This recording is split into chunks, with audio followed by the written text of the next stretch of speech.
देखिए, लोकसभा चुनाव के नतीजों का काउंटडाउन ऑन हो चुका है। सभी 543 सीटों के लिए कल वोटों की गिनती होगी। रुझान आने लगेंगे, नतीजे आने लगेंगे और हर सीट पर सबसे सटीक रुझान, नतीजे और उनका विश्लेषण सबसे पहले एबीपी न्यूज आपको दिखाएगा। कल सुबह 6 बजे से एबीपी न्यूज पर काउंटिंग की मेगा कवरेज शुरू हो जाएगी। आपको पल पल हर सीट का अपडेट देने के लिए और एग्जैक्ट नतीजे आने से पहले आपको एग्जिट पोल पर जिस तरीके से जमकर सियासत हो रही है उससे जुड़ी जानकारी भी दे दें। देखिए, एग्जिट पोल के मुताबिक एक बार फिर मोदी सरकार बनने जा रही है, यानी कि नरेंद्र मोदी तीसरी बार प्रधानमंत्री बनने जा रहे हैं, देश की कमान संभालने जा रहे हैं और ऐसा अनुमान एग्जिट पोल के आंकड़ों में जताया गया है। इस अनुमान पर अब सियासी घमासान शुरू हो गया है। विपक्ष की ओर से एग्जिट पोल पर सवाल खड़े किए जा रहे हैं। यह दावा किया जा रहा है कि काउंटिंग के बाद जो नतीजे आएंगे वो एग्जिट पोल के उलट होंगे, जबकि बीजेपी को पूरा भरोसा है कि कल जो नतीजे आएंगे उनमें एग्जिट पोल से भी ज्यादा सीटें उनके खाते में आने वाली हैं। विपक्ष तो चुनाव आयोग पर भी सवाल उठा रहा है, जिसका चुनाव आयोग ने आज न सिर्फ जवाब दिया बल्कि यह भी बताया कि किस तरह पुख्ता तैयारियों के साथ वोटिंग कराई गई और किस तरह से काउंटिंग के लिए भी हर इंतजाम किया गया है। और आज चुनाव आयोग ने एक प्रेस कॉन्फ्रेंस भी की और विपक्ष की तरफ से जो सवाल उठाए जा रहे हैं उनका जवाब भी दिया। बड़ी खबर इससे जुड़ी यह है कि विपक्ष के आरोपों पर इलेक्शन कमीशन ने जवाब दिया। अगर किसी के पास सबूत है तो बताएं। इलेक्शन कमीशन ने कहा कि अगर कोई सबूत है तो बताएं। फिर विपक्षी दलों की मांगों पर इलेक्शन कमीशन ने यह कहा है कि जो मांगे रखी गई थी वो स्वीकार कर चुके हैं। मांगों में कुछ नया नहीं है, पहले से ही ऐसा होता आ रहा है। चुनाव भर किस तरीके का सरकार का व्यवहार रहा है या क्या निर्देश समय समय पर नीचे भेजे गए हैं। मुझे उम्मीद है कि इलेक्शन कमीशन तमाम नियमों का पालन करेगा और एजेंट से लेकर के जो जानकारी है वो भी सही देंगे। एजेंट जो मौके पर रहेंगे उनको भी सुरक्षा का इंतजाम इलेक्शन कमीशन करेगा, क्योंकि जब भारतीय जनता पार्टी कमजोर दिखेगी, हार की तरफ जाएगी तो शासन प्रशासन उनका है। उनकी कोशिश होगी कि एजेंटों को भी डराएं धमकाएं। जब मतगणना शुरू हो, स्ट्रांग रूम से कंट्रोल यूनिट और बैलेट यूनिट को बाहर लाया जाए। सील में कहीं भी अगर कंट्रोल यूनिट, बैलेट यूनिट की सील में कहीं कोई दिक्कत है तो आप उम्मीदवार की बातों को ध्यान में रखते हुए तुरंत पहल कदमी लीजिए। इस बार अगर किसी भी प्रकार की गुंजाइश रखी आपने धोखाधड़ी की, चाहे किसी भी बड़े आदमी का फोन आया हो आपके पास, किसी भी बड़े आदमी का फोन आया हो, तो सबसे बड़ा फोन जनता के पास है। जो 4 तारीख को जो प्रक्रिया होनी चाहिए, एक स्टैंडर्ड ऑपरेटिंग प्रोसीजर होनी चाहिए, जिस सावधानी के साथ उनको काम करना चाहिए, सतर्क रहना की ज़रूरत है, उस पर उन्होंने जोर दिया। क्योंकि उस दिन भी कोशिश किया जाएगा, कुछ ना कुछ गड़बड़ी करने के लिए तो ज़रूर किया जाएगा। आजकल इल्ज़ामातों का दौर बुलंद है, तलखियों का बाजार गर्म है। आजकल इल्ज़ामातों का दौर बुलंद है, तलखियों का बाजार गर्म है। पंच को पहले ही घेर लो यानी पेशबंदी। जो एम्पायर है उसको पकड़ लो पहले से ही, पेशबंदी कर लो जिससे वो बोल ही ना पाए। पंच को पहले ही घेर लो यानी पेशबंदी। मंजूर है इल्जाम लगाओ हम पर, शर्त इतनी कि साथ में सबूत भी हो। कैसे हमने 17C बदल दिया, कहां डाटा बदल दिया, कौन सी मशीन में बदल दिया, कौन सा रोल खराब हो गया, कहीं तो एक जगह का नाम बताओ ना भाई, तो बात करेंगे। फिर आगे, मंजूर है इल्जाम तो लगाओ मगर शर्त इतनी कि साथ सबूत भी हों। गोया कोई तो बात है, गोया कोई तो बात है।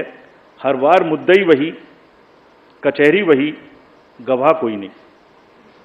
गम का इलाज, शक का इलाज तो हकीम लुकमान के पास भी नहीं। ये हो तो विपक्ष द्वारा उठाए गए सवालों को शायराना अंदाज में उसका जवाब देते हुए मुख्य चुनाव आयुक्त को आपने सुना। देखिए, कल लोकसभा चुनाव परिणाम जिसके भी पक्ष में होगा, उसकी तस्वीर, जिसकी हार होगी, किसकी जीत होगी, ये सब कुछ घंटों के बाद पता चल जाएगा। लेकिन मुंबई में बीजेपी ने जश्न की तैयारियां शुरू कर दी हैं। बीजेपी के पूर्व विधायक और प्रवक्ता अतुल शाह 10,000 लड्डू तैयार करवा रहे हैं। ये लड्डू खास छोटे डब्बे में दिए जाएंगे जिसमें तीसरी बार मोदी सरकार और अब की बार 400 पार का नारा लिखा गया है। वो तस्वीरें भी आप देख रहे हैं। तो जश्न की तैयारियां पहले से ही शुरू हो चुकी हैं। लोकसभा रिजल्ट्स के लिए कुछ घंटों का वक्त बाकी है, लेकिन भारतीय जनता पार्टी की तरफ से जश्न की तैयारियां शुरू हो गई हैं। मुंबई में मौजूद है और यहाँ पर महाराष्ट्र भाजपा की तरफ से जश्न की क्या तैयारियां हैं, तस्वीरों के जरिए आप अंदाज़ा लगा सकते हैं। 10,000 से ज़्यादा बूंदी के लड्डू बनाने की तैयारियां शुरू हो गई हैं। यहाँ पर गणेश भंडार में जहाँ जहाँ आपकी नज़र जाएगी, मीठी मीठी गरम गरम देसी घी से बनी हुई लड्डू जो है उसको यहाँ पर तैयार किया जा रहा है। मौका है भारतीय जनता पार्टी के हैट्रिक का, यानी कि मोदी सरकार के हैट्रिक का। हमारे साथ यहाँ पर भाजपा के नेता अतुल शाह जी हैं, इनकी भी हैट्रिक है, तीसरी बार ये लड्डू बनवा रहे हैं। क्या कुछ कहेंगे अतुल शाह जी? छोटे छोटे बॉक्सेस लेकर बैठे हैं और इन लड्डुओं को किनको सौंपेंगे? कितने लड्डू बनवा रहे हैं आप? हमने 500 किलो लगभग 10,000 लड्डू का ऑर्डर दिया है और ये लड्डू इस टाइम बड़ा हाइजीनिक तरीके से देंगे। ये लड्डू डब्बे में देंगे और मोदी जी को हमने बधाई दी है। और बधाई ये है कि आप पढ़िए, ये डब्बे के ऊपर ही लिखा है, देखो, फिर एक बार मोदी सरकार, तीसरी बार मोदी सरकार, और मोदी जी को बधाई है। और ये गणेश भंडार जैसे आपने कहा अब तीनों बार आई है। 14 में भी हमने ये लड्डू बनाए, मोदी जी जब आए 19 में भी बनाए और ये 24 में बन रहा है। और लोगों को बहुत खुशी है, कल मोदी जी आने वाले हैं और अपनी संस्कृति में ये मीठा मुंह कराने का महत्व बहुत है। और लड्डू आप तो नतीजों से पहले ही तैयारियां शुरू हो गई हैं जश्न मनाने की। और देखिए, चुनाव नतीजों से पहले दावों का दौर भी जारी है। बिहार में आरजेडी के नेता पार्टी को बड़ी जीत मिलने का दावा कर रहे हैं। आरजेडी प्रदेश अध्यक्ष हैं जगदानंद सिंह, जिन्होंने कहा है कि कांग्रेस से ही कोई प्रधानमंत्री बनेगा। एबीपी न्यूज संवाददाता प्रकाश कुमार ने बिहार के आरजेडी अध्यक्ष से खास बातचीत की है। बिहार से आवाज उठी बेरोजगारी और महंगाई की, किसी और ने नहीं बल्कि तेजस्वी ने, और इसे देश भर में मुद्दा बना दिया गया। आखिर इस सब के पीछे कौन वो शख्स है, शख्सियत हैं जिन्हें कहा जाता है कि आरजेडी में चाणक्य की भूमिका में अक्सर पर्दे के पीछे रहते हैं। लेकिन आज हमारे साथ हैं जगदाऊ। ये जो मुद्दा उठाया बेरोजगारी का और महंगाई का, ये पूरे देश में इस बार देखा गया। लेकिन उसी वक्त में एक वीडियो आ गया जिसमें मछली खाते हुए दिखाया गया और ये कहा गया कि देखिए ये कांटा जो है चुभेगा। और उसके बाद से ही मटन, मुसलमान, मुजरा, ये सब कुछ आने लगे। आपको लगा कि कहीं ना कहीं नैरेटिव में थोड़ी सी और अच्छे से होता तो शायद ये मामला बदल जाता?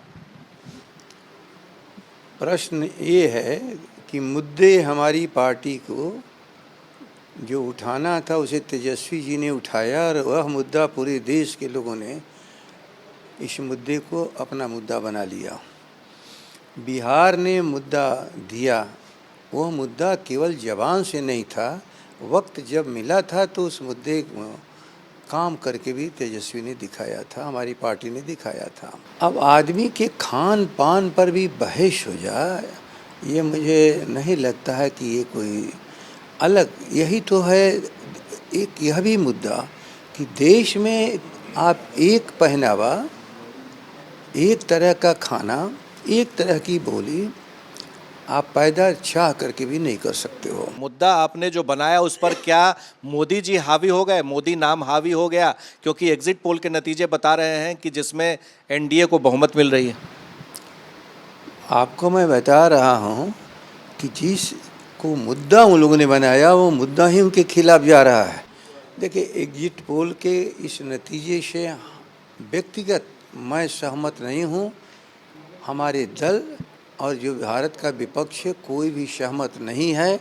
लेकिन अब इसमें समय बचा नहीं है, केवल रात के बाद वह एक गिनती शुरू हो जाएगी जिसके लिए आगे 5 साल देश को चलना है। अधिकतम सीटें इंडिया को आएगी और इंडिया का मेजर पार्ट राष्ट्रीय जनता दल है, इसलिए स्वाभाविक रूप से उसकी सीटें अन्यों की अपेक्षा, अपने जितने हमारे साथी सहयोगी हैं उनकी अपेक्षा अधिक आए। आपके दल से किनको समर्थन मिलेगा प्रधानमंत्री पद के लिए? कांग्रेस पार्टी का होगा या किसी और क्षेत्रीय दल का भी हो सकता है? देखिए, कांग्रेस पार्टी का ही होगा, लेकिन कांग्रेस पार्टी का नहीं होगा ये भी गलत है, कांग्रेस पार्टी का ही होगा। तो नतीजों से पहले अपने अपने दावे आप देख रहे हैं अलग अलग पार्टियों की तरफ से किए जा रहे हैं।